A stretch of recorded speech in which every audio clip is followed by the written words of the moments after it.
네, 선생님들 안녕하세요. 이렇게 이번 주 크리스마스를 앞두고 있습니다. 네, 메리 크리스마스입니다.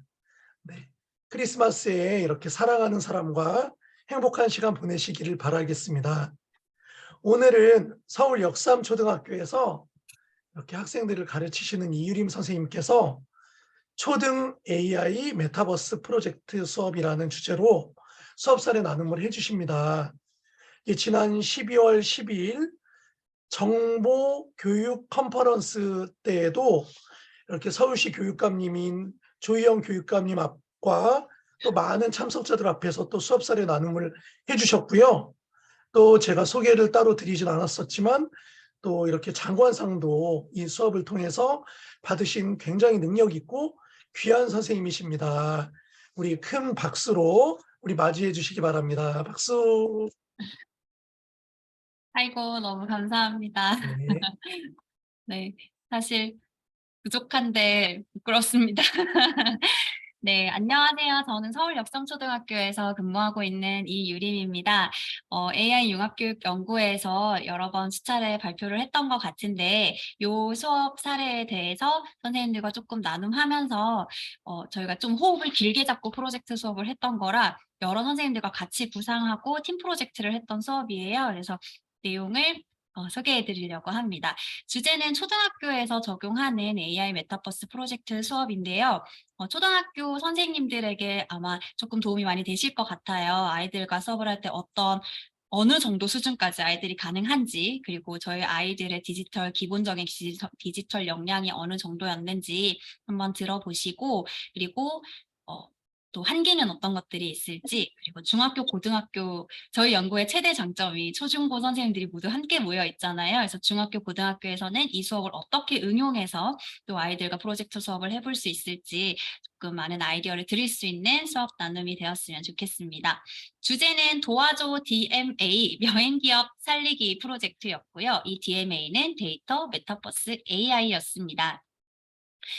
사실 이 수업이 제4회 SWAI 수업 우수사례 공모전에 출품한 작품이에요. 그래서 저 혼자서 혼자 했던 수업이 아니고 저희 학교에 김효정 선생님, 이유림 그리고 서혜진 선생님, 그리고 서울 양목초등학교에 근무하고 있는 차발금 선생님과 함께 4명에서 같이 구상하고 실행했던 수업이고요. 그리고 이 수업이 감사하게도 SWAI 융합 수업 설계 부문에서 최우수상을 받아서 SW 교육 페스티벌에 또 12월 초에 참석해서 이제 이 수업에 대해서 나눔을 했었습니다. 근데 이때 발표 시간이 10분이기도 했고요. 워낙 짧게 좀 압축해서 말씀을 드렸었어서 오늘 조금 자세히 수업에 대해 나눔하고자 합니다.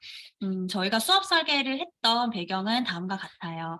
그러니까 사실 학교 현장에서 아이들을 교육하다 보면 가장 크게 하는 생각이 사실 아이들의 생활에 가장 와닿는 어, 수업이 무엇일까? 삶을 가르친다는 것이 무엇일까에 대한 고민이 많이 드는데요.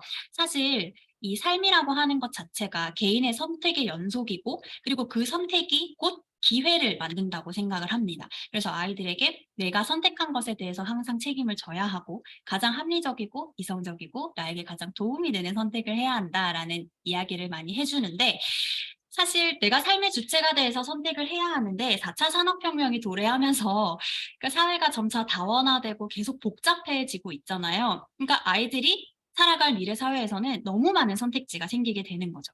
그래서 합리적으로 최선의 선택을 하고, 그리고 창의적으로 나에게 당면한 문제들을 해결할 수 있는 역량을 기르는 게 무엇보다 중요하다고 생각을 했습니다. 그래서 6학년 사회교육과정에 보면 기업의 합리적인 선택을 배우는 차시가 있어요. 그래서 그 차시에서 사회과 융합을 해서 소비자와 생산자로 구분해서 어떤 선택을 하는 게 가장 합리적일지, 그리고 이렇게 빠르게 변화하는 세상에 우리가 어떻게 적응할지에 대해서 고민해보고 아이들과 수업을 해보았습니다. 그래서 저희가 활용한 것이 바로 데이터 메타버스 AI라고 하는 미래 기술인데요. 그러니까 첨단 기술인데요. 사실 데이터를 활용해서 과학적 근거에 기반해서 선택하는 것도 이미 수많은 기업들이 하고 있고, 그리고 메타버스 가상 공간에서 아이들이 직접 지금 뛰어놀고 활동을 하고 있잖아요. 그러면 우리가 3D 가상 공간에 세상에 존재하지 않는 새로운 여행지를 설계해보고 아니면 내가 미래에 이런 여행지를 만들고 싶다면 그걸 미리 프로토타입으로 만들어보고 그걸 친구들과 체험해보는 것이 바로 그것으로 우리가 피드백을 받을 수 있다라고 이렇게 수업 준비를 해봤고요. 그래서 마지막으로 개인의 선택을 돕는 선한 영향력을 주는 도구로서 AI를 알아보았습니다. 그래서 근데 이런 수업을 프로젝트를 하다 보면은 선생님들께서 많이 궁금해하시는 게 도대체 언제 시간이 나서 아이들과 교육과정 진도 나가기도 너무 바쁘고 시간이 없고 너무 바쁜데 도대체 언제 이런 수업을 하시냐, 준비는 언제 하시냐 이런 걸 많이 물어보시더라고요. 근데 제가 설명드릴 수 있는 가장 중요한 것은 바로 교육과정 재구성인 것 같습니다. 사실 사회 수업 때만 이 수업을 할 수는 없어요. 워낙 이 한 차시 기업의 합리적 선택을 알아봅시다 한 차시를 막 열 몇 차시로 늘려서 할 수는 없지만 사회교과, 실과교과, 미술교과, 국어교과 등등 다양한 교과를 융합을 해보면 사실 사회는 초등학교 6학년 기준 일주일에 3시간, 미술 2시간, 실과 2시간, 거기에 만약에 학급 동아리, 저는 동아리도 함께 운영하고 있어서 뭐 이제 창의융합 동아리를 함께 하신다면 동아리 2시간까지 일주일에 총 9시간을 아이들과 프로젝트 수업을 하실 수 있게 이렇게 교육과정을 다 교과 융합을 해서 준비하실 수가 있습니다. 그래서 이 차시에서 저희는 분석 단계에서는 데이터를 통해서 분석을 하고 생산 단계에서 메타버스를 사용하고 홍보 단계에서 AI와 SW 소프트웨어를 활용해 보았습니다. 그래서 첫 번째 차시는 데이터를 활용해서 상상 속 여행 상품을 설계하는 차시인데요. 학습 내용에 대한 몰입감을 높이고자 이제 아이들에게 기업과 관련한 가상 상황을 스토리텔링 형식으로 제시하고 이제 아이들이 학습을 시작하기 전에 위기를 겪고 있는 기업의 문제를 해결해 준다고 가정해서 이 여행 상품을 기획하고 개발하고 판매하는 단계에 이르기까지 총체적인 과정을 전 교과를 접목을 해서 설계를 해보았습니다. 네, 그러면 이제 수업을 설명을 드리자면 첫 번째 차시는 기업의 합리적 선택 과정을 이해하고 데이터를 활용해서 아이들이 여행지를 설계해보는 차시였는데요. 그러니까 기업의 역할을 알아보면서 사실 이 과정에서 데이터의 활용 가능성 그리고 무궁무진한 이 데이터의 가치를 자연스럽게 인식할 수 있도록 하는 차시입니다. 그래서 기업의 궁극적인 목표인 이윤을 추구하기 위해서는 당연히 기업들이 소비자의 요구를 적극적으로 반영해야 하고 이를 위해서는 다양한 데이터를 분석해서 소비자들의 트렌드를 파악하는 과정이 필수적이잖아요. 그래서 아이들이 여러 가지 데이터를 탐색하고 그리고 교실 속에서 데이터를 수집해보고 하면서 데이터의 활용 가능성을 이해하도록 하였습니다. 그래서 수업을 조금 자세히 설명을 드리자면 동기유발로 띵커벨이나 멘티미터 아시죠? 그래서 워드클라우드 요즘엔 많이 쓰니까요. 그래서 요 단어 구름이라고 하죠. 요 워드클라우드로 코로나19 상황이 끝나면 가장 먼저 하고 싶은 일이 뭔지 모아왔어요. 당연히 여행 가기, 현장 체험학습 이런 게 제일 많았는데요. 사실 유튜브에 검색만 해봐도 굉장히 코로나19로 인해서 사람들이 여행을 못 가서 아쉽고 또 여행 업계들이 많이 도산하고 이런 상황들이 많았습니다. 그래서 동영상을 통해서 지금 여행 업계들이 얼마나 힘든지 상황을 살펴본 뒤에 저희 5차시 전체를 관통하는 스토리텔링 상황을 제시를 하였습니다. 그래서 미래로 여행사가 지난 2년 동안 코로나19를 겪으면서 부도 위기에 처했는데 코로나 종식이 다가온 요즘에 사람들의 여행에 대한 관심과 수요가 높아지고 있어서 이제 드디어 마지막 기회가 왔다. 하지만 아직까지는 세계 곳곳으로 여행을 가는 것에 많은 사람들의 걱정이 뒤따르고 있는데 어떻게 하면 우리가 미래로 여행사의 합리적 선택을 도와서 기업을 성공적으로 운영할 수 있을까 해서 요 스토리 상황으로 5차시까지 그러니까 사실 주제별로 5차시고요. 각각의 차시에서 또 굉장히 많은 차시가 소요됩니다. 그래서 아마 총 수업을 이 수업 흐름대로 하시려면은 한 10차시 정도 수업을 짜시면 좋을 것 같아요. 그래서 첫 번째 활동으로 6학년 1학기 교육과정에 나오는 기업의 합리적 선택 방법 수업을 해봤습니다. 사실 기업의 궁극적인 목표는 돈을 버는 거죠. 이윤을 많이 내는 건데 기업의 이윤을 늘리기 위한 방법을 먼저 아이들이랑 싱킹보드를 활용해서 브레인스토밍을 해봤어요. 근데 그러면 아이들은 당연히 소비자의 트렌드를 파악한다. 가격을 낮춘다. 좋은 이미지를 쓴다. 홍보를 한다. 튼튼하게 만든다. 안전하게 만든다. 이런 내용들을 막 모으더라고요. 그런데 교과서에도 이렇게 나와 있어요.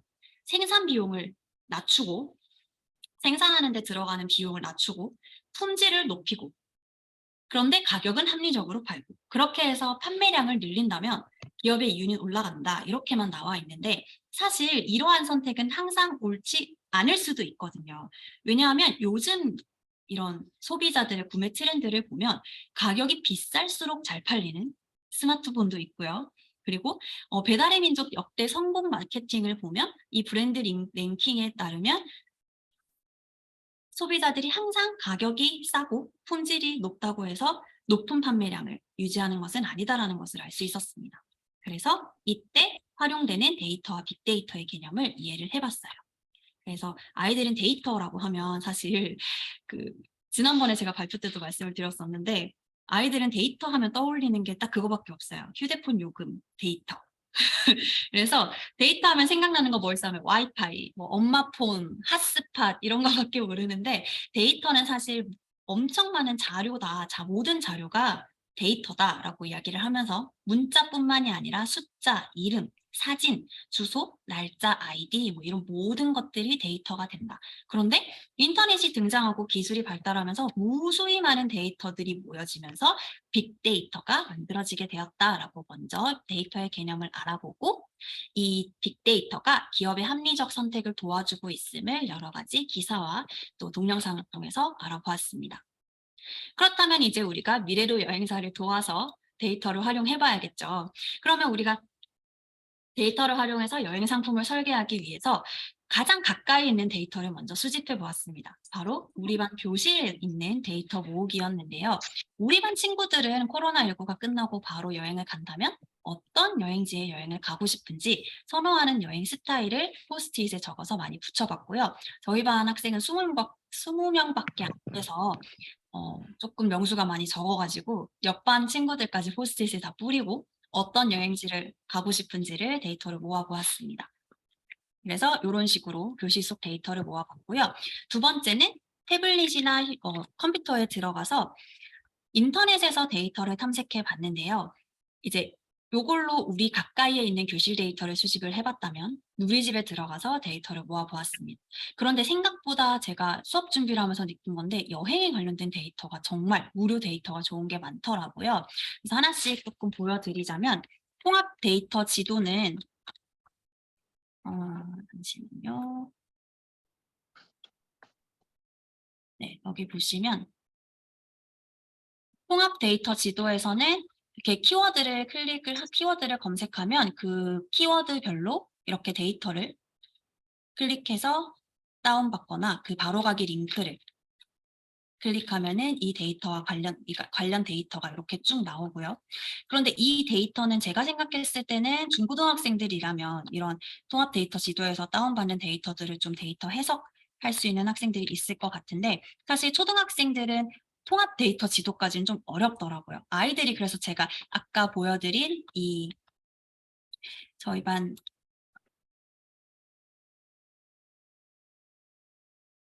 네, 이 활동지에서 아이들이 가장 많이 사실 활용한 것이 바로 썸트렌드와 한국관광공사 빅데이터였는데요.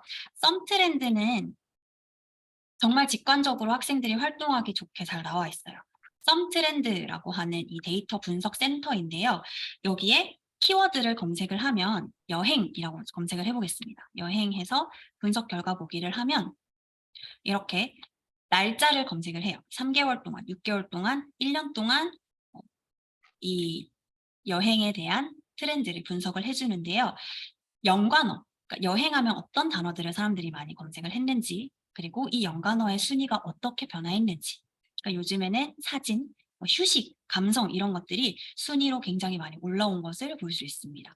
요즘에는 맛집도 많이 올라왔네요. 그렇죠? 12월 3주차에는 맛집이 13위까지 올라왔습니다. 그래서 이런 걸 보면서 아이들이 요즘 사람들이 어떤 여행 스타일을 좋아하는지 그리고 우리가 여행사를 만든다면 성공적으로 하기 위해서 어떻게 여행지를 구상하여야 될지를 이렇게 검색을 통해서 적어볼 수 있게 하였습니다.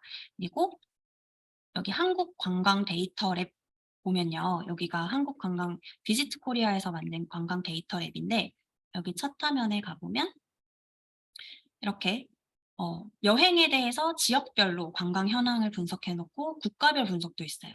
이거는 여기 들어가 보면 중국이 우리나라에 이제 해외여행을 오는, 미국이 우리나라로 해외여행을 오는 뭐 지출 금액, 목적지, 뭐 이렇게 전 세계의 여행 트렌드가 이렇게 나와 있습니다. 그래서 미국의 여행 트렌드 내용이 있고요. 그리고 뭐 관광 통계, 실태 조사, 그리고 데이터, 빅데이터 이런 것들이 있어서 아이들이 직접 들어가서 이렇게 데이터에 관한 내용을 읽어볼 수 있게 하였습니다. 이거는 해외 스마트 관광 추진 우수 사례 심화 리포트라고 최근에 올라온 또 재밌는 자료가 있더라고요. 이거는 관광지의 스마트 시티로 저희가 문화예술로도 많이 발표를 하시잖아요, 선생님들께서. 근데 그 내용이 딱 담겨 있더라고요. 그래서 뭐 스마트 지도를 제공하고 어플리케이션을 제공하고 360도 어플이나 에코시스템 뭐 이런 맵을 인터넷으로 제공을 해서 디지털화된 여행지를 많이 여행한다. 이런 내용도 있었습니다. 이런 식으로 다양한 자료들을 학생들이 다운을 받아서 직접 탐구하고 탐색하고 모든별로 원하는 여행지의 계획을 세워볼 수 있게 하였습니다. 네, 그래서 어떤 여행지를 만들면 인기 있을 것 같은지, 그리고 왜 그렇게 생각하는지를 아이들이 직접 써봤고요. 그리고 나서 상상 속 여행지를 설계를 해봤습니다. 그래서 애들 보면은 역사 탐방과 자연을 감상할 수 있는 이 사막 이집트 모험을 하겠다. 왜냐하면 한국관광공사 빅데이터에 따르면 국내 여행 희망 활동 탑4 중 60.1%가 자연 감상이었다. 그리고 친구들이 역사 여행을, 저희 5학년 1학기에 또 역사가 나오잖아요. 그래서 역사 여행을 좋아하기도 한다. 이렇게 썼더라고요. 그래서 이런 식으로 해서 아이들이 직접 설계를 했습니다. 그리고 2, 3차 시에 이 메타버스 속에 직접 상상 여행지를 만들어 봤어요. 사회교과랑 미술교과를 융합을 해서 내 아이디어 구체화하기 단원이랑 건축 단원을 같이 융합을 했습니다. 그래서 3D 가상 공간을 만들어 보고 이 코스페이시스를 활용했는데요. 코스페이시스는 코스페이시스 내에 그 블록 코딩을 활용할 수 있는 코블록스라는 게 있어요. 그래서 그 코블록스를 활용해서 제작하고, 그리고 마지막으로 AR, VR 기술을 활용해서 체험해보고 할 수 있는 AI 융합 메이킹 활동을 해봤습니다. 그래서 스토리 상황으로 또 시작을 했습니다. 우리가 설계를 했는데 이런 여행지는 세상에 존재하지 않죠. 역사 체험도 하면서 힐링도 하면서 스핑크스를 보면서 이런 여행, 상상 속 여행지를 직접 여행할 수 없지만 가상 공간에서는 가능하고, 또 어떻게 하면 더 많은 사람들이 우리 여행지를 체험하게 할 수 있을까? 전 세계에 있는 모든 사람들이 동시에 우리 여행지에 올 수 있게 하는 방법이 없을까? 해서 가상 세계 만들어서 사람들이 방문할 수 있도록 해보자. 라고 해서 스토리 상황을 제시하였습니다. 첫 번째 활동으로는 간단하게 메타버스를 알아봤는데요. 사실 선생님들도 이제 이런 얘기 많이 들어보셨죠. 메타버스가 지금 붐이 불었지만 다시 지고 있다. 요즘에는 또 다시 관심도가 좀 많이 떨어지고 있고 뭐 게임으로 치중되어서 교육계에는 활용되기가 어렵다라고 하는 말을 저도 많이 들었습니다.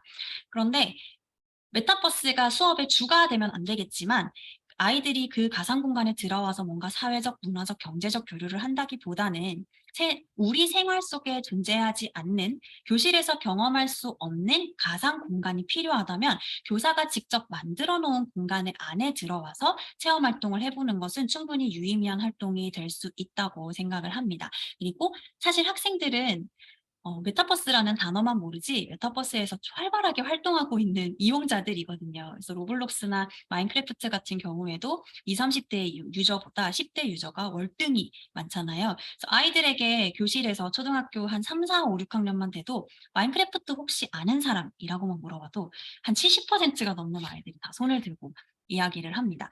그래서 아이들에게 이 새로운 개념에 대해서 설명을 해주고, 너희가 지금 놀고 있는 그 공간이 바로 가상 공간이다. 그래서 내가 아바타가 되어서 가상 공간에 들어가서 현실과 밀접한 관계를 맺으면서 활동을 하는 공간이 메타버스야. 그래서 오늘은 우리 가상 공간에 우리 여러분들이 활동하는 그런 로블록스나 마인크래프트와 같은 가상 공간에 만들어 볼 텐데, 우리는 메이킹 활동을 하는 거기 때문에 친구들과 다 같이 상호작용을 할 수는 없다. 그렇지만 나중에 우리가 직접 메타버스 공간을 만드는 제작자가 된다고 상상을 해보고 한번 가상 공간을 만들어 보자 했습니다.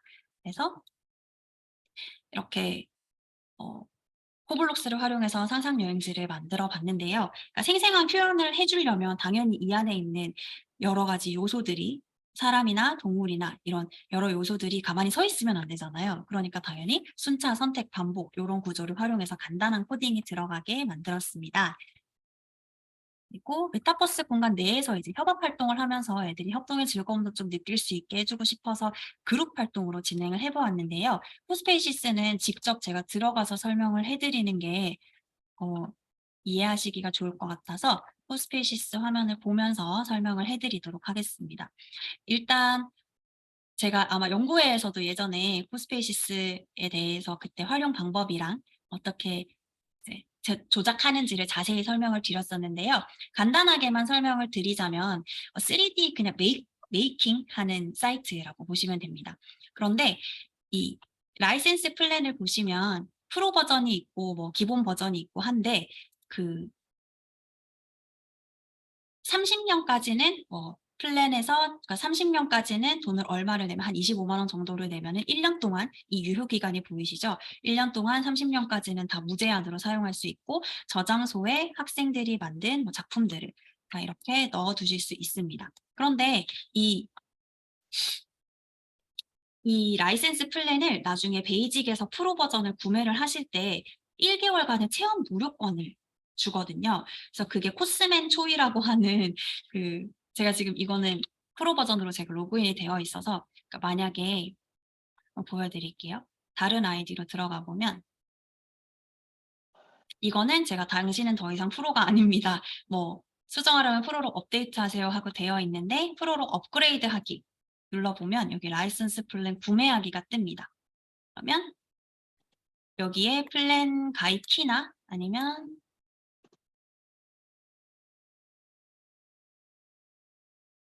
네, 그 키 코스맨 초이라고 그게 뜨는 창에 나오는데 저는 이미 이걸 한번 사용해 가지고 안 뜨는데요. 만약에 선생님들께서 굳이 아이들의 작품을 계속 보관하시지 않아도 된다면 한 달 쓰시고 탈퇴하시고 재가입하시면 다시 산 달이 또 돼요. 그래서 무제한으로 계속 쓰실 수 있습니다. 그런데 단점은 아이들이 만든 작품이 계속 보관이 안 돼서 그 단점만 있고 혹시나 뭐 필요하시다면 계속 이제 탈퇴하고 다시 바로 재가입이 가능하기 때문에 이메일로 가입을 하실 수 있습니다.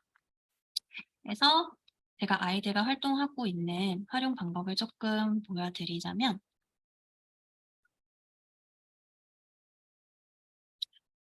저는 지금 30계정이 있는 그 라이센스를 구입을 했는데요. 계정 관리에 들어가 보면 학생들의 아이디가 다 나오고 제가 그 아이들의 권한을 모두 관리할 수 있습니다. 그래서 보시면 조금 크게 보시면은 아이들의 아이디가 다 거의 동일해요. 이걸 보시면 아시겠지만 저는 제가 그냥 아이디를 만들어 주었습니다.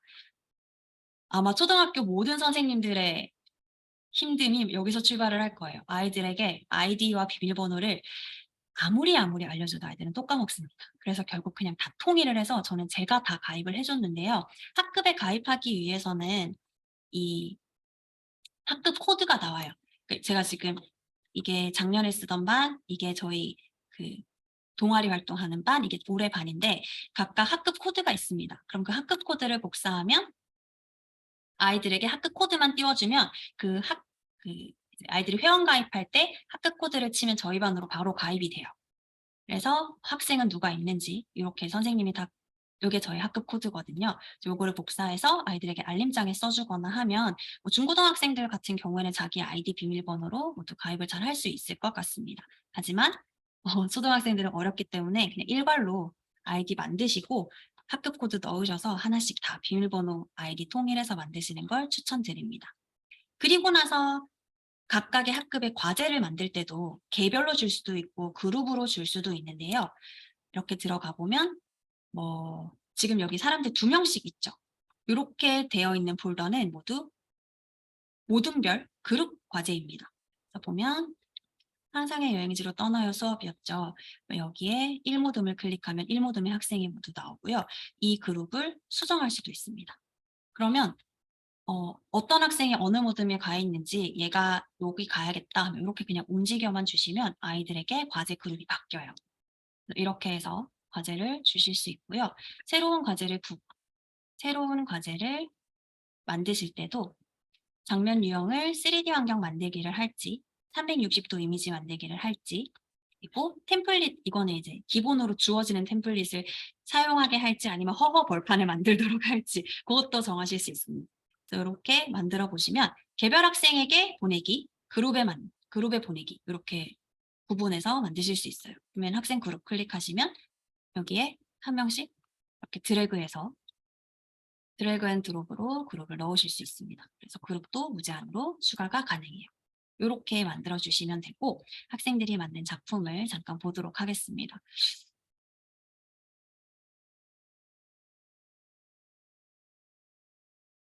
지금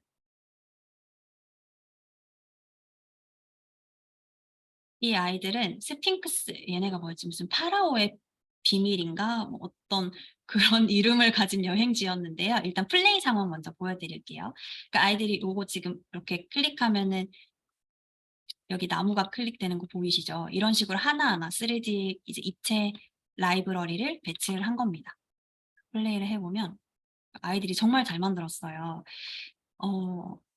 이제 첫 화면인데 옆에 낙타가 있고 관광 가이드북 중에 펼쳐져 있는 가이드북을 클릭하래요. 그리고 클릭해 보겠습니다. 그러면 어떤 활동을 할지 나와 있고 이 기념품도 준다고 홍보 자료를 만들었습니다. 그래서 이렇게 이동해 보겠습니다.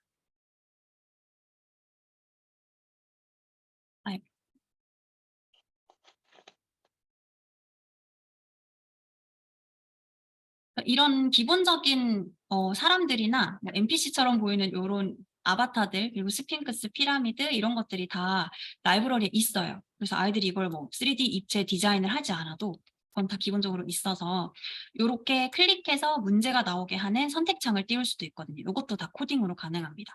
한 여자아이가 강가를 여행하면 이거겠죠? 걸리버 여행. 딸기가 회사에서 딸기 싫어. 네. 사람이 물에 빠지면 제일 먼저 어우 저거. 네, 그러면 스핑크스의 문제를 맞추니까 이렇게 피라미드 안으로 들어왔습니다. 그래서 이 벽면에 있는 것들은 다 애들이 사진을 바로 업로드 기능을 활용해서 그냥 파라오라고 치면 구글 사진이 다 떠요, 밑에 그 창에. 그래서 애들이 뭐 사진을 다른 이름으로 저장하고 여기 올리지 않아도 업로드 기능을 활용해서 애들이 바로 사진을 가지고 왔고요. 여기 벽도 막 꾸며놨네요. 이렇게 뭐가 많이 있진 않았었는데 이렇게 보면 애들이 여기 이걸 누르면 여기 파라오가 있다 뭐 이렇게 쓴 것 같은데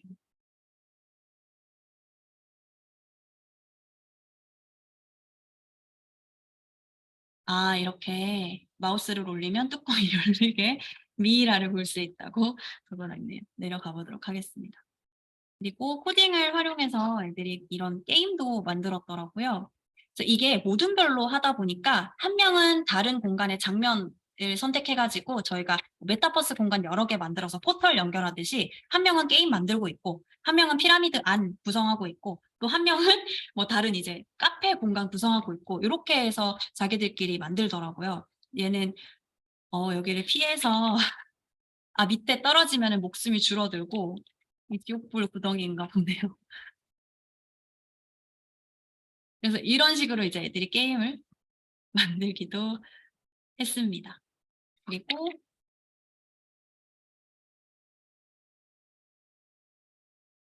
또 저 공간으로 한번 가볼게요. 얘를 아마 여학생 2명이 만들었던 걸로 제가 기억을 하는데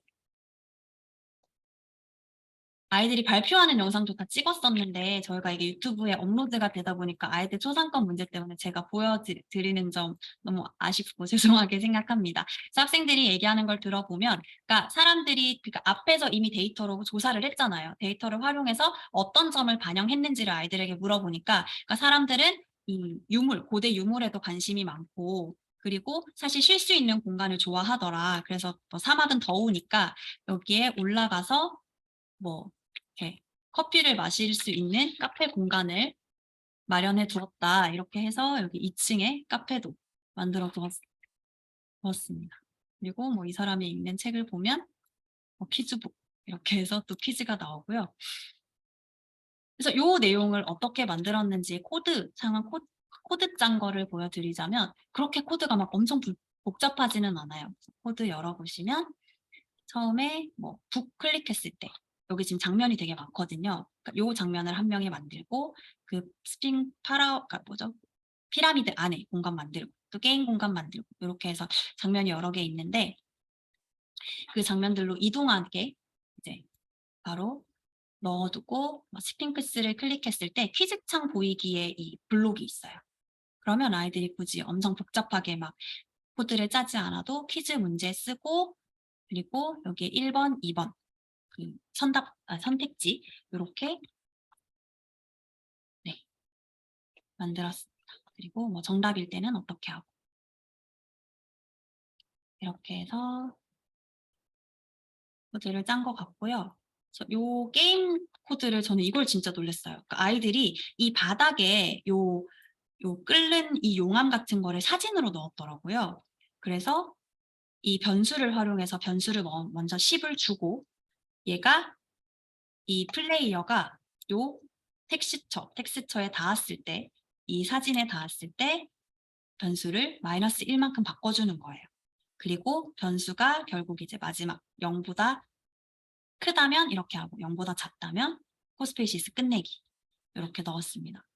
그래서 엔트리 수업을 만약에 4학년, 5학년 때 코딩 수업을 조금 했다면 6학년 아이들을 데리고 하실 때는 사실 장면 추가하는 것만 저는 알려줬거든요. 그러니까 여기서 뭘 클릭하면 다음 장면으로 넘어가는지를 넣어줘라 하니까 장면을 막 서로 이제 역할을 나눠가지고 게임도 만들고 하는 모습을 볼 수 있었습니다. 그래서 장면 전환하는 그 코드만 알려주셔도 아이들이 충분히 창의적으로 무궁무진한 상상력으로 만들 수 있을 것 같습니다. 그리고 뭐 나머지도 다 비슷한데 뭐 얘네는 그 힐링이라는 단어가 관광 트렌드에 1위였다고 하더라고요. 그래서 얘네 그 여행지 이름이 힐링 비치였던 것 같은데 옆에 가보면 호텔이 있고 여기가 포토존입니다. 썸트렌드의 사진이 워낙 높은 순위를 하고 있어서 어린아이가 받침대에 하셔도 받침대에 올라가서 사진을 찍으세요. 이렇게 해놓고 호텔, 카페 이런 것들이 있는 모습을 볼 수 있습니다. 이런 식으로 코스페이시스를 활용하면 라이브러리 보시면은 아이들이 앞에 보여드렸던 모든 이런 사람들이나 오브젝트가 다 있는 걸 확인하실 수 있고요. 동물이라든지 뭐 주택, 건물, 자연 이런 것들도 다 있습니다. 조금 미술 능력이 떨어지는 그 구체적 조작 활동이 좀 떨어지는 학생들도 디지털 공간에서 만들기를 하고 미술 활동을 하니까 굉장히 자신만만하게 시작을 하더라고요. 그것도 굉장히 큰 장점이라고 생각을 했습니다. 그리고 만약에 없다면 만들기를 이용해서 만들 수 있는데요. 이걸 좀 이게 좀 디지털 활용 능력이 뛰어난 아이들은 그러니까 만약에 뭔가가 필요한데 아까 그 발받침대처럼 나는 게임할 때 발받침대가 필요한데 그게 없다 하면 바로 그냥 얘를 가지고 와서 만들더라고요. 그래서 얘를 크기를 키우고 얘의 질감을 바꾸고 재질에 가면은 무늬나 이런 질감을 넣을 수 있습니다. 질감을 바꾸고 여기 글자를 넣고 해서 원하는 오브젝트도 다 만들 수 있다. 제작할 수 있다. 이것도 안내해 주시면 좋고 제가 아까 말씀드린 그 사진이 다 이렇게 들어가는 거예요. 그러니까 아이들이 구글에서 사진 검색은 너무 잘하거든요. 근데 강아지 사진 검색해보라 그러면 강아지를 검색은 잘해요. 근데 그거를 오른쪽 마우스 클릭해서 다른 이름으로 저장해서 바탕화면에 저장을 했는데 그걸 결국 여기 불러보기를 못합니다. 어디에 저장했는지 알지도 못해요. 왜냐면 이름을 안 바꿔서. 근데 얘는 진짜 좋은 게 네, 그래서 검색에다가 뭐 영어로 뭐 이렇게 바다 검색을 해보면 이렇게 바닷가 사진이 쭉 뜹니다. 그래서 요거를 이렇게 가지고 오면 사진이 바로 업로드가 되죠. 그러면 이제 크기를 키워보면 얘를 눕혀서 얘를 이렇게 360도 이렇게 눕혀가지고 바닥에 깔고 뭐 이렇게 하기도 합니다. 그래서 이런 것도 아이들에게 설명해 주시면 좋을 것 같아요. 그래서 저는 이 코스페이시스로 굉장히 많은 활동을 했는데요. 아마 서혜진 선생님도 메타버스 수업 사례 나눔에서 많은 어 사례 나눔을 해 주셨겠지만 저는 이제 그 사회 프로젝트로 역사 마을 꾸미기 해서 고구려, 백제, 신라, 그리고 발해, 조선 요렇게 사회 프로젝트도 지금 진행하고 있고 탄소 중립 미래도시 건설하기 해서 아이들이 직접 우리가 그 생태 전환 교육하면서 지구의 날 4월 22일 지구의 날에 미래의 지구를 어떻게 구성을 해야 우리가 탄소 중립을 지키면서 탄소 배출량을 줄이면서 지구를 지킬 수 있을까 이렇게 이야기를 해보며 프로젝트 활동을 해봤습니다. 그래서 정말 다양한 활동이 가능해요. 그래서 미술과 융합한 실과 수업이 가능하다는 점에서 또 강추드립니다. 그리고 사실 메타버스라고 하긴 조금 애매한 게 메타버스는 어쨌든 내가 그 속에 들어가 있고 내 아바타를 가지고 돌아다니면서 누군가와 상호작용을 해야 하잖아요. 근데 이 코스페이시스는 그냥 3D 가상 공간을 제작하는 그리고 그 제작하는 가상 공간에 코드를 조금 넣어주는 블록 코딩을 하는 그 정도의 코딩 교육 사이트라고 저는 생각을 하고요. 어, 정의하기 따라 나름인 것 같아요. 그래서 저는 여기 공간에 직접 가상 공간에다가 만들어 보고 아이들이 이 카드보드를 활용해서 3D와 AR로 체험할 수 있게 해 주었습니다. 코스페이시스는 진짜 또 큰 장점이 제가 물론 코스페이시스 아무런 연관이 없고 관련자도 아니지만 휴대폰 어플의 코스페이시스를 다운을 받으면 플레이 상황에서 밑에 그 AR로 보기, VR로 보기를 선택할 수 있어요.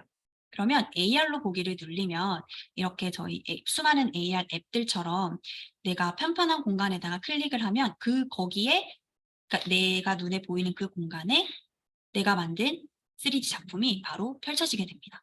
그래서 태블릿을 활용해서 아이들이 AR 체험을 하기도 굉장히 좋고요. 얘네는 지금 뭘 하는 거냐면 구글 카드보드를 활용해서 VR로 직접 체험을 해보는 거예요. 근데 카드보드가 사실 조금 조악하기는 하죠.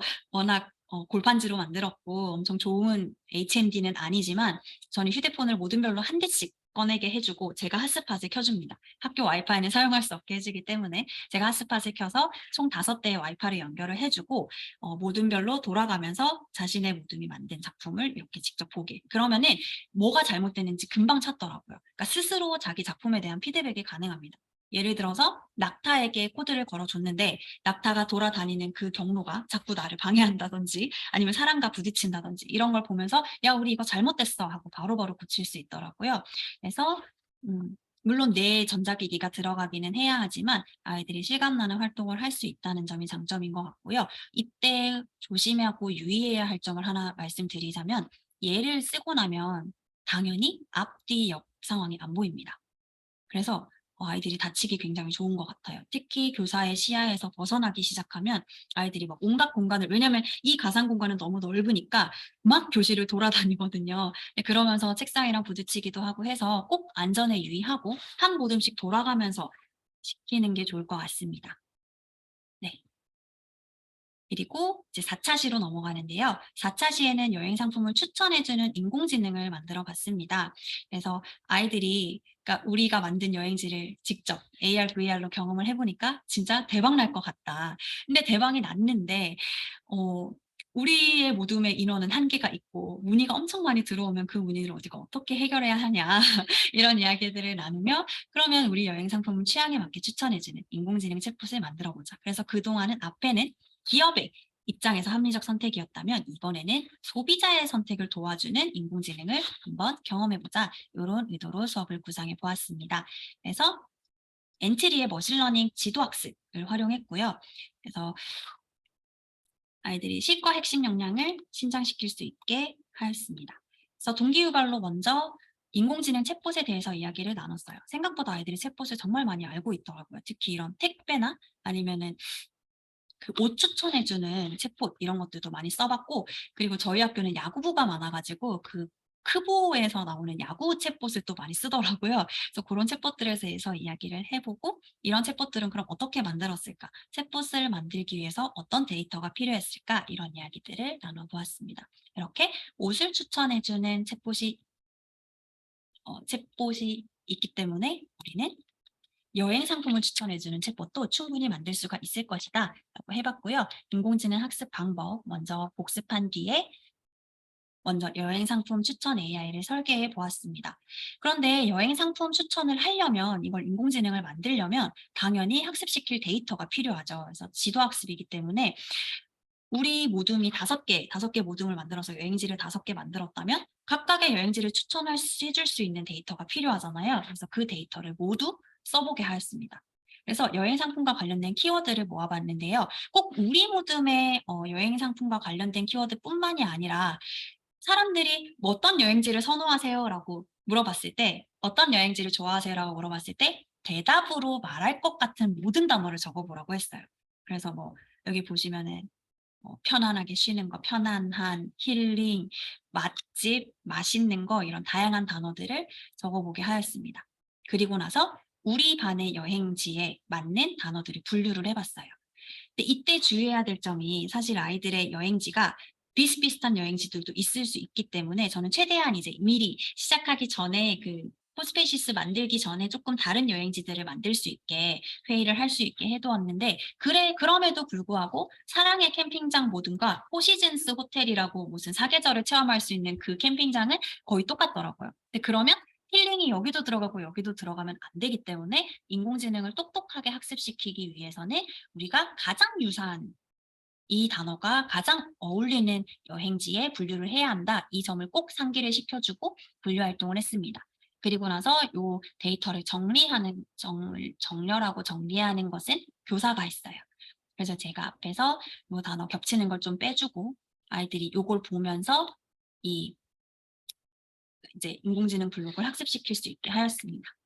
그래서 화면 설계는 시간이 많은 학급에서 했고요. 저희 반은 이걸 할 시간이 없어가지고 그냥 바로 챗봇 만들기로 들어갔는데 이런 식으로 인공지능을 학습시키는 방법 이렇게 복습해보고 여행 취향과 관련된 키워드 적고 그걸 나눠보았습니다. 그러면 여행 상품 추천 AI 챗봇을 한번 보여드릴게요. 이게 이제 저희 반 애들이 만든 챗봇이었는데 사실 이거 만드는데도 꽤 오랜 시간이 걸리기도 하고 차시에 따라서 얼마나 차시 이제 시간의 여유가 있냐에 따라서 이게 애들이 굉장히 어려워할 수도 있거든요. 그래서 저는 추천드리는 게 기본적으로 선생님들께서 조금 배포 파일을 만들어 두시면 좋을 것 같아요. 그러니까 아이들은 이 인공지능 모델 학습하기를 눌러서 그 인공지능 모델 학습 과정만 체험할 수 있게 해주고 어딜 시작을 클릭하면 뭘로 넘어가고 어디로 넘어가고 하는 그런 것들은 미리 선생님께서 해주시면 좋을 것 같습니다. 그래서 저는 이런 거는 애들이 각자 알아서 원하는 대로 배치하라고 했거든요. 그래서 아이들이 미술관도 디자인하고 이렇게 장면 넘어가서 이런 기다리기, 읽어주기 블록 정도는 아이들이 넣을 수 있게 초기 세팅을 해두었습니다. 시작하기를 해볼게요. 아이고. 환영합니다. 잠시만요. 조금 크게. 이렇게 보겠습니다.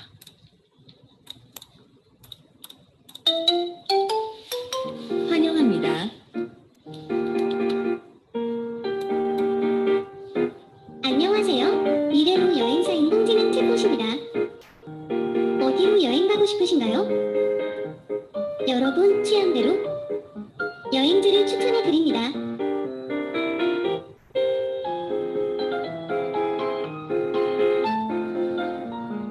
여러분의 여행 취향을 적어주세요.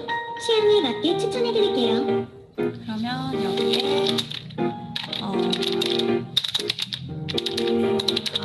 싶어 라고 넣어보겠습니다. 그럼 힐링 비치에 가보는 건 어때요? 시원한 파도 소리를 들으면서 휴식 시간을 가질 수 있답니다.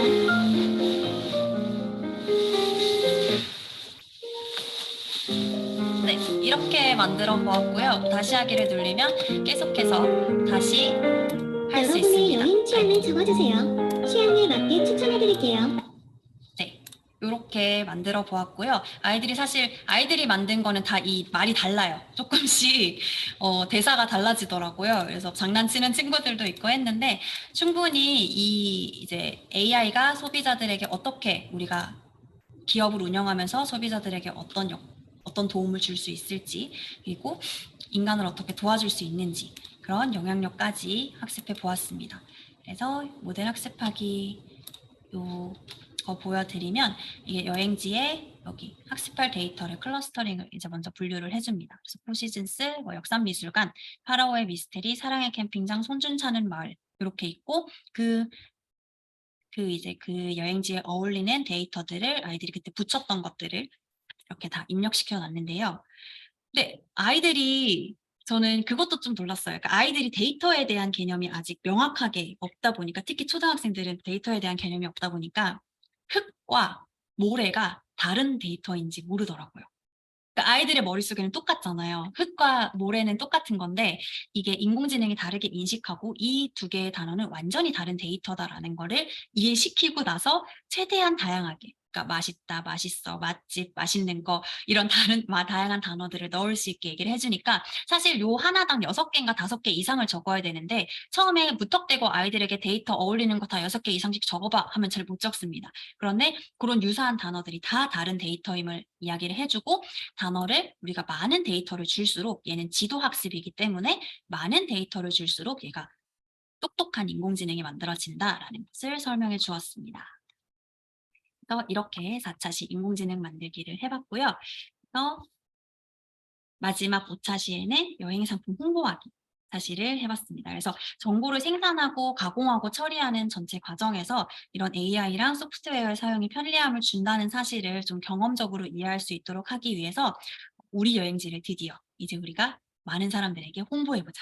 그래서 홍보 상품을 만들어보자, 여행 상품을 홍보해보자라고 5차시를 진행해 보았습니다. 그래서 처음에 홍보 방법을 정해 보았는데요. 플러스 마이너스 인터레스팅 기법을 활용해서 어떻게 하면은 우리 여행지를 조금 더 많은 사람들에게 홍보할 수 있을까? 이렇게 해서 브레인스토밍을 많이 해보고 가장 좋은 아이디어를 골라보고 그래서 우리가 교실에서 그러니까 사실 정말 많은 내용이 나왔거든요. 뭐 1+1 상품을 준다 아니면은 뭐 여러 가지 사은품을 준다. 사은 행사를 굉장히 좋아하더라고요. 그래서 이 여행지에 오면은 선물을 준다 뭐 이런 걸 했었는데 현실적으로 우리가 멀리 떨어진 사람이 우리 가상 공간에 놀러 오면은 놀러 오게 하려면 어떻게 해야 되는지를 얘기를 해보면서 홍보 포스터 만들기로 의견을 좁혔습니다. 그래서 자료 만들기에 도움을 주는 사이트로 미니캔버스와 오토 드로우를 알려주었는데요. 오토 드로우는 많은 연수와 발표를 알고 계시죠. 내가 대충 그림을 그리면 AI가 그 그림을 인식해서 내 그림과 가장 비슷한 잘 그린 그림을 추천을 해줍니다. 그럼 그걸 클릭만 하면 내 집 모양이 이렇게 예쁜 그림으로 바뀌게 돼요. 그래서 AI가 이 그림을 인식하는 것도 사람이 그림을 그리는 이 순서도 인식을 한다고 합니다. 그러니까 지붕을 그리고 밑에 집을 그리는 거랑 밑에 이 뭔가 뒤집어진 이 디귿자를 그리고 지붕을 그리는 걸 좀 다르게 인식할 수도 있어요. 그래서 아이들에게 얘기를 해주면서 AI는 우리의 이 선 하나하나를 지금 인식하고 있다. 그래서 내가 딱 그리고 싶은 그거를 좀 순서에 맞게 그리면 얘가 위에 추천을 해줄 거다. 이렇게 설명을 해주고 내 아이디어를 구체적으로 표현하기 위해서 미리 캔버스 오토 드로우를 활용해 보았습니다. 그래서 보면은 이렇게 오토 드로우로 포스터도 만들고 미리 캔버스를 활용해서 포스터도 만들었습니다. 그리고 이 만든 포스터를 구글 사이트를 만들어서 각각의 여행지를 홍보할 수 있는 사이트를 구축해 보았는데요. 5학년 아이들은 사실 구글 도구를 사용하는데 많이 익숙하지는 않기 때문에 구글 사이트 구글 아이디는 이미 다 있어요. 아이들 학교 구글 계정 다 있으시죠? 그 구글 계정으로 어드민 계정으로 만드시면은 학급 계정을 다 30개 발급하실 수 있거든요. 네, 그러면 제가 그 계정을 모두 관리를 하고 뒤에 번호만 아이들 학번만 붙여줘서 구글 계정에 들어가서 서로 이제 협업할 수 있게 만들어 주었습니다. 그래서 잘 만든 6학년 아이들은 진짜 예약 코너까지 다 만들었더라고요. 제가 이 사이트를 6학년 3반 애들이 만든 사이트를 하나 받았는데 저희 반 아이들은 진짜 단순히 그냥 딱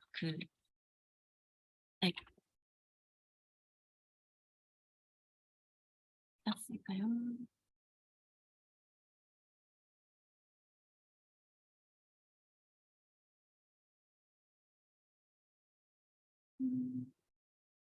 바로 지금 들어가거든요.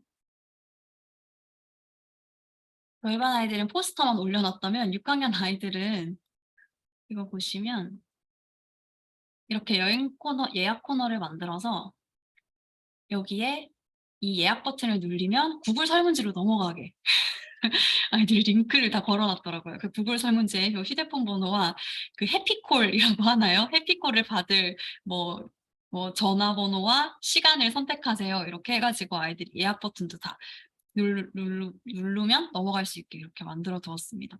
그래서 이런 것도 애들이 미리 캔버스로 만든 거거든요. 그래서 생각보다 아이들의 디지털 역량이 진짜 뛰어나구나를 느꼈습니다.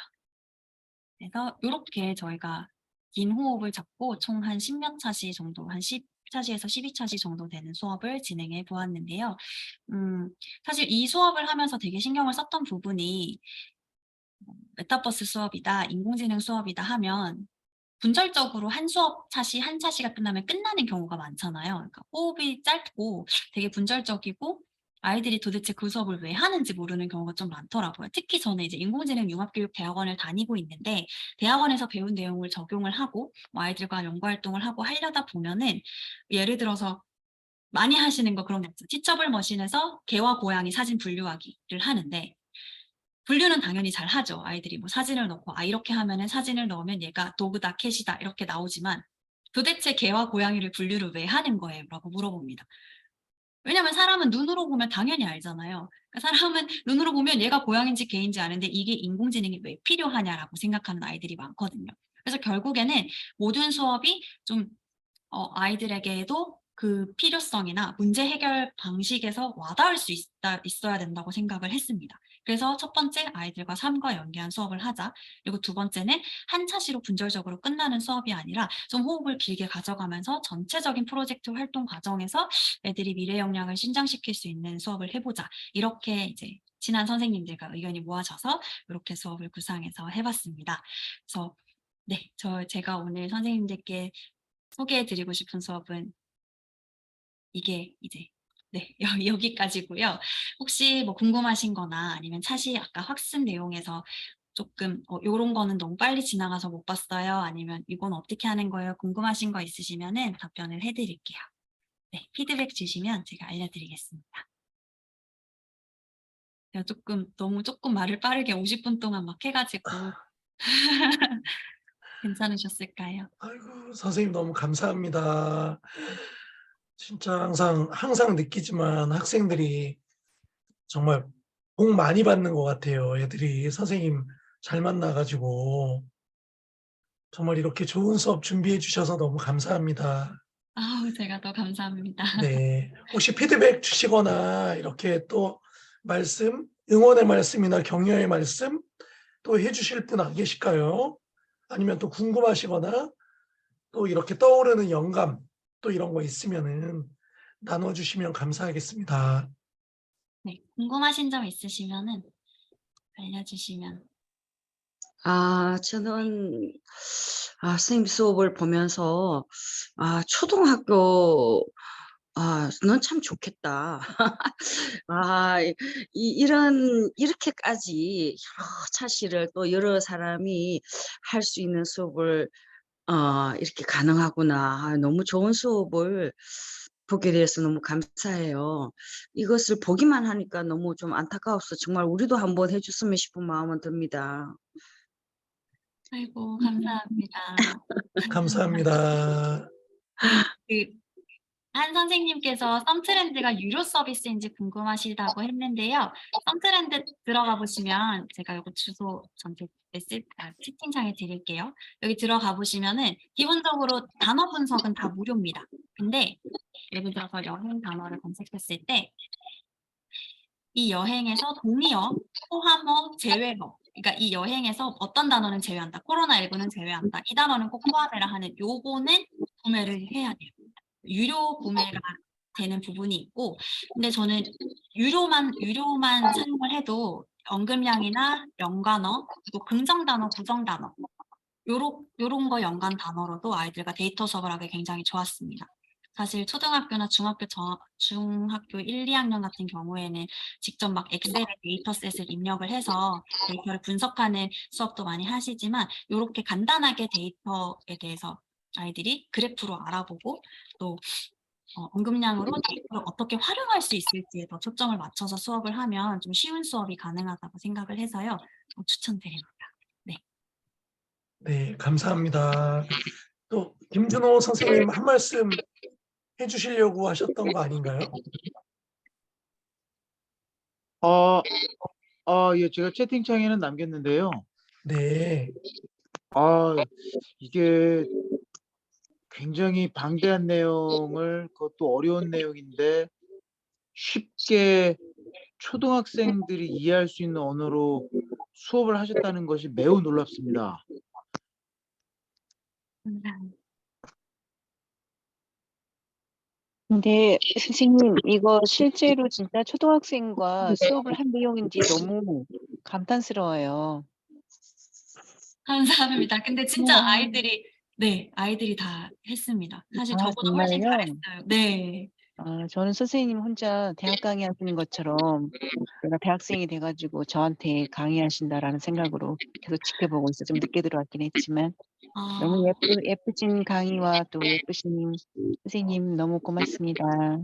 제가 더 감사합니다. 근데 진짜 아마 학생들과 코스페이시스 나중에 혹시 한 번이라도 해보시면 느끼시겠지만 저는 못해요. 저는 이렇게는 못할 것 같아요. 아이들처럼. 근데 아이들이 훨씬 더 좀 이 조선 능력도 빠르고 플레이 상황에서 아까 제가 게임할 때 계속 죽는 거 보셨죠? 저는 그 게임을 절대 마스터할 수 없는데 아이들은 금방금방 친구들 플레이 상황 켜가지고 하더라고요. 그래서 정말 아이들 잘 만들고 진짜 이 역량이 뛰어나다는 걸 저도 이번에 와. 새로 한 번 더 느꼈습니다. 초등학교 지금 아이들은 AI 유전자가 있고요. 저희는 학습해도 어렵습니다. 고등학교에서도 적용할 수 있을까요? 네, 고등학교에서도 충분히 가능할 것 같습니다. 특히 블록 코딩이기 때문에 이게 이거 말씀 안 드렸구나. 이게 영어 사이트라서 요거 한국어로 번역을 활용하시면 나중에 블록 코딩도 여기 보시면 코딩도 조금 말은 희한한데 이렇게 뭐 몇 경로를 따라 이동하기 이렇게 한글로 나옵니다. 그러면은 조금 코딩 잘 못하는 아이들도 좀 직관적이기 때문에 얘를 클릭하면 얘 이름을 알 수 있고 이 불을 몇 초 뒤에 끄기 이런 것도 있어서 이렇게 넣을 수 있습니다. 네. 선생님 천재세요. 아닙니다. 저희 같이 준비한 선생님들이 많으신데 저희 서혜진 선생님하고 김효정 선생님은 저희 연구에 같이 소속되어 계시거든요. 그래서 제가 오늘 두 사람의 이름과 양목적 차발금의 이름을 큰 소리로 외치겠다 이렇게 약속을 했습니다. 네, 훌륭한 선생님들이 많으신 것 같습니다. 네, 여기서 점인가요? 선생님 정말 멋지세요. 이렇게 멋진 수업을 함께하며 자란 아이들은 분명 국가를 위해 일하는 인재가 될 것이라고 믿어 의심치 않습니다. 이렇게 또 대시라고 해주신 분이 남겨주셨네요. 감사합니다. 네. 정말 기업 입장으로 이렇게 또 수업을 준비해 주시니까 참 다양한 시각으로 학생들이 소비자 관점이 아닌 또 이렇게 뭐랄까요? 기업의 관점으로 또 나중에 CEO로 자랄 수도 있고 그 아이들이 또 우리 또 대한민국의 또 유니콘 기업의 또 사장이 될 수도 있잖아요. 그래서 정말 이렇게 선생님이 이세 교육을 잘하고 계신 것 같습니다. 감사합니다. 네, 정말 감사합니다. 너무 극찬을 많이 해주셔서 정말 감사합니다. 네. 네. 혹시 또 다른 말씀 없으실까요, 선생님들? 그러면은 9시가 됐거든요. 선생님, 이유림 선생님 이렇게 소감 한 말씀 부탁드려도 될까요? 이렇게 뭐 강의 준비하시거나 그러면서 느꼈던 점은 선생님들께 한 말씀 해주시고 싶으신 점 해주시면은 감사하겠습니다. 네, 저도 지난주에 이제 대학원이 종강을 해서 오늘 이렇게 또 수업 나눔에 참여할 수 있게 되었는데요. 낯선 차례에 해주신 선생님들의 많은 강의를 유튜브로 꼭꼭 챙겨봤습니다. 그런데 진짜 정말 제가 '헉, 이런 수업이 있다니.' 하는 경우도 너무 많았고, 제가 새롭게 알게 된 에듀테크 도구들도 많았고, 또 되게 좋았던 점은 중고등학교에서 어떤 식으로 인공지능 교육이 이루어지는지, 또 그 수준이나 그런 교육 과정에 대해서 알 수 있어서 좋았는데요. 저희가 연구회에서 이렇게 발표를 하는 게 쉽지도 않고, 당연히 모든 선생님들이 되게 어려워하시고 부담 가지시는 것도 알고 있습니다. 하지만 많은 선생님들이 나눠 주실수록 더 이렇게 모두가 함께 배워가는 연구회가 되는 것 같아요. 그래서 내년에는, 올해 이제 다음 주에 한 번 더 올해가 남았다고 들었는데, 내년에는 더 다양한 선생님께서 많이 참여해 주셔서 저희 수업 사례 나눔이 더 활성화되었으면 좋겠고, 저에게 이렇게 귀한 또 한 시간을 내어 주시고 기회를 주셔서 저희 연구의 모든 선생님들께 감사하고, 김동현 선생님께 정말 감사합니다. 그리고 네, 이 수업은 앞서 말씀드렸듯이 이렇게 함께 다른 선생님과 함께 팀 프로젝트로 짰던 수업이고요. 저도 사실 이런 말씀 드려도 되나? 사실 역삼초에 제가 첫 발령 학교예요. 저희가 신규교사로 시작을 했던 학교인데, 올해가 이제 마지막으로 내년에 학교를 옮기게 됐어요. 근데 첫 학교에서 이렇게 마음 맞고 같이 미래 교육에 관심이 많은, 이런 활동에 관심이 많은 선생님들을 만나기가 쉽지가 않은데, 마음 맞는 김유정 선생님, 서혜진 선생님이 만나서 많은 연구를 하게 됐거든요. 그래서 내년에는 또 다른 학교에 가서 더 열심히 일하고 연구해 보면서 아이들과 함께 다양하고 재밌는 활동 해보겠습니다. 그리고 또 기회가 닿으면 선생님들께 많이 수업사를 나눔하도록 하겠습니다. 하지만 연구에선 제가 훨씬 더 많이 배우고 있는 것 같아요. 감사합니다. 예, 감사합니다. 선생님이 어디를 가시든지 정말 좋은 역량으로 또 이렇게 좋은 이렇게 영향력을 펼치실 줄 믿습니다. 감사합니다. 저 좋은 선생님 말씀. 마지막에 죄송한데 하나만 여쭤봐도 될까요? 네. 그리고 제가 지금 육아를 하면서 지금 하는 게 보고 있어서 지금 카메라를 못 켜는 좀 죄송하고요. 네. 초등학교 선생님하고 교류할 시간이 거의 없어서 저는 이제 영동일 고등학교 이성훈 교사인데요. 제가 궁금한 거는 지금 보니까 초등학교 과정에서 매우 훌륭하게 수업이 된 상태에서 이제 중학교를 거쳐서 고등학교 올라오는 과정에서 이제 테스트 코딩으로 주로 이제 많이 바뀌거든요. 블록 코딩을 하지 않고. 그랬을 때 이제 학생들이 이제 거기서 무너지는 학생들이 굉장히 많아요. 이미 이제 컴퓨팅 사고력은 이제 앞으로 더 커질 거라고 생각은 들지만 어떤 문법적인 부분에서나 그런 데서 이제 무너지는 학생들이 많은데, 선생님 생각에는 블록 코딩을 유지하면서 창의력을 키워주는 방법이 나은 건지, 아니면 좀 뭔가 전문적으로 접근할 수 있는 테스트 코딩? 뭐 이렇게, 사실 코딩이 앞으로는 그렇게 중요하지 않을 거라고 저는 또 생각이 들거든요. 이제 어떤 아이디어나 그런 게 더 중요하다고 생각은 드는데, 그 표현 방법이 어떤 게 더 옳을까라는 게 좀 선생님 입장에서 바라보셨을 때 고등학교 학생들은 어떤 쪽으로, 어떤 방향으로 가르치는 게 좋을까, 이제 그걸 좀 여쭙고 싶었어요. 네. 제가 최근에 가진 고민을 정말 정확하게 이성원 선생님께서 말씀을 해주신 것 같습니다. 사실 저도 진짜 정말 딱 그런 생각을 많이 했거든요. 그러니까 요즘에 노코딩 시대가 온다고 하잖아요. 코딩을 해주는 AI가 만들어지고 있고, 그러니까 제가 AI를 공부하는 입장에서 코딩을 맨날 배우고 막 파이썬 그 수업을 듣고 학원을 다니고 하면서 많은 생각을 했는데, 아이들은 사실 인공지능을 어떤 창의성을 가지고, 그러니까 그런 마이애프 대표, 황준원 대표님인가요? 저희 정보교육 컨퍼런스에서 이번에 그 해주셨던, 이거는 그냥 네, 맞습니다. 네, 내용인데, 미래 채널 마이애프라고 하는 유튜브에 미래 교육의 최신 트렌드에 대해서 막 올려주시는 분이 계세요. 근데 이 강연을 대표님이 해주셨는데 뭐라고 하셨냐면, 이제는 지시하고 명령하는 인재가 창의 인재가 된다라고 말씀을 하시더라고요. 그러니까 인공지능에게 무엇을 지시해서 어떤 코딩을 만들어내는지가 더 중요해진다. 이런 얘기를 하시는 걸 듣고 정말 맞다고 생각이 들었습니다. 그러니까 아이들이 직접 이제 텍스트 코딩을 하는 능력이 있으면 당연히 너무나 훌륭하고 좋겠지만, 그렇지 않더라도 충분히 그러니까 이 코딩에 대한 컴퓨팅 사고력이, 알고리즘이 머릿속에 들어가 있고, 그거를 굳이 문법적으로 표현해내지 못하더라도 본인이 그러니까 그 원리를 알고 인공지능을 명령할 수 있는 인재가 된다면 된다고 저는 생각을 하거든요. 그래서 사실 더 쉬운 코딩, 노 코딩이 사실은 더 어려운 거기 때문에 아이들이 그러니까 그 텍스트 코딩을 못한다고 해서 정보를 놓아버리지는 않았으면 좋겠는 마음입니다. 그리고 블록 코딩만으로도 또 이제 많은 걸 할 수 있기 때문에 이제는 단어만 써도 코딩이 가능해지는 시대가 되었잖아요. 그러니까 꼭 그것에 아이들이 크게 집착하지 않고 더 창의성을 기를 수 있는 수업이 되었으면 좋겠습니다. 네, 감사합니다. 예, 감사합니다, 선생님. 이렇게 좋은 말씀 감사하고요. 그러면은 혹시 고석준 총무님 연수 소개 좀 해주실 수 있을까요? 예.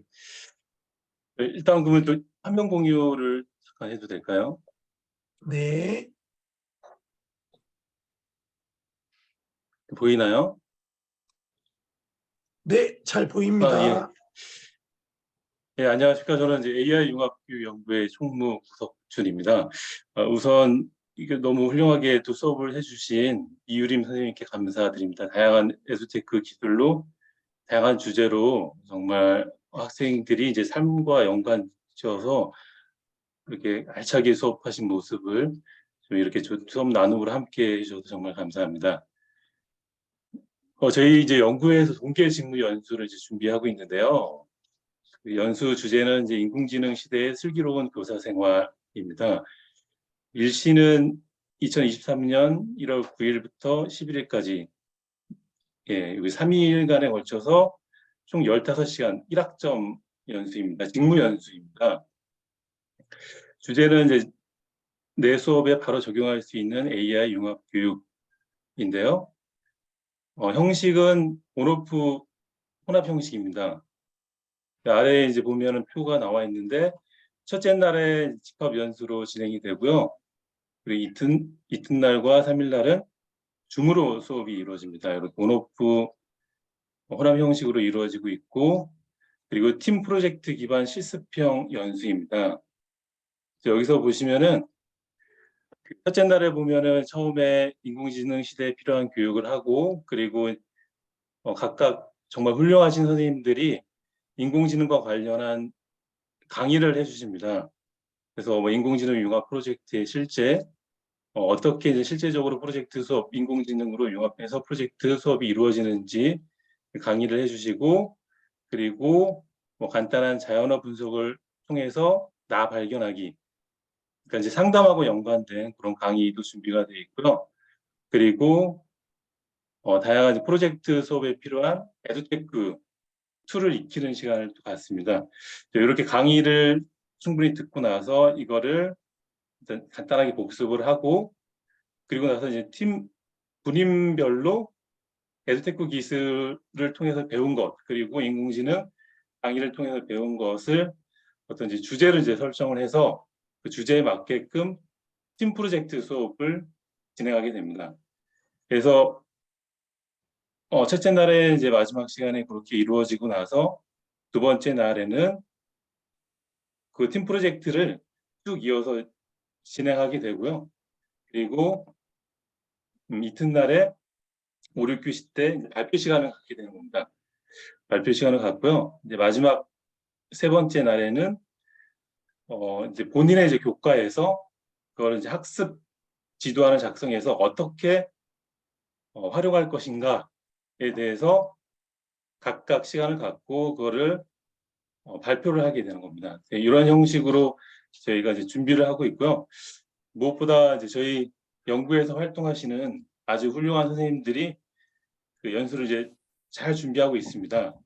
그리고 제가 이제 여름 때 연수를 들었었는데 굉장히 큰 도움을 받았어요. 특히 그 인공지능 이제 툴을 활용해서 충분히 배운 다음에 그거를 이제 프로젝트로 선생님들끼리 서로 이제 분임을 하면서 그리고 실제로 어떻게 적용할 것인가 이런 것들을 같이 논의하면서 그 이제 연수를 들었었는데 아주 저에게 굉장히 큰 도움이 됐습니다. 그래서 선생님들이 좀 많이 참여를 해주셨으면 좋겠고요. 그리고 이제 장소는 첫째 날에는 이제 경기기획공업고등학교에서 연수가 이제 진행이 되고, 그리고 이제 10일과 11일은 재택에서 온라인으로 이제 연수를 듣게 되는 겁니다. 대상은 이제 초중고 선생님들 누구나 가능하고요. 그리고 이제 연수 비용이 있습니다. 저희가 아무래도 뭐 중식이나 기타 이제 좀 들어가는 비용이 있기 때문에 연수 비용은 이제 3만 원 정도 되고요. 요 보이는 계좌로 입금을 해주시면 됩니다. 신청은 저희가 이제 20명 정도 선착순으로 받기 때문에 일단 이제 기한은 12월 23일까지로 선착순으로 신청하시는 선생님들을 우선으로 이제 받으려고 하고 있습니다. 신청 링크는 이제 여기 나와 있는 이 링크로 이제 신청을 하시면 되고요. 궁금한 사항은 이제 저희에게 좀 연락을 주시면은 제가 자세하게 안내하도록 하겠습니다. 아무쪼록 이제 저희 연구에서 정말 훌륭하신 선생님들이 연수를 아주 알차게 준비하고 있으니까 선생님들이 정말 많이 신청해서 이 좋은 연수를 들었으면 좋겠습니다. 예, 이상입니다. 예, 총무 선생님 너무 이렇게 잘 안내해 주셔서 감사합니다. 이게 우리 연구의 선생님들 회원 수가 한 300명 정도 돼요. 선생님들께서 함께 참여하시고 우리 연구회 내에서 이렇게 공부하는 시간을 가지면 정말 좋을 거라고 생각을 합니다. 네, 지금까지 그럼 연수 소개였고요. 다음 시간에는 이제 마이스터 고등학교인 서울 로봇고등학교에서 이제 학생들을 가르치시는 윤석현 선생님께서 또 수업 준비를 진행해 주시고 계십니다. 오늘처럼 또 많은 선생님들 또 참여 부탁드리겠습니다. 지금까지 서울 역삼초등학교에서 이제 이유림 선생님께서 서울 역삼초등학교에 근무하시는 이유림 선생님께서 초등 AI 메타버스 프로젝트 수업이라는 주제로 수업 나눔해 주셨습니다. 그럼 너무 이 늦은 시간까지 공부하시느라 너무 고생 많으셨고요. 이제 평안한 밤 되시기 바랍니다. 감사합니다. 우리 안녕하고 메리 크리스마스 하고 헤어질까요? 네, 메리 크리스마스. 네, 메리 안녕히 계세요, 크리스마스. 선생님. 메리 크리스마스. 안녕히 네, 메리 계세요. 크리스마스. 네, 아유 멋있습니다. 네, 그럼 나가겠습니다. 네, 고생 많으셨습니다. 네, 감사합니다. 애쓰셨어요. 네, 고맙습니다.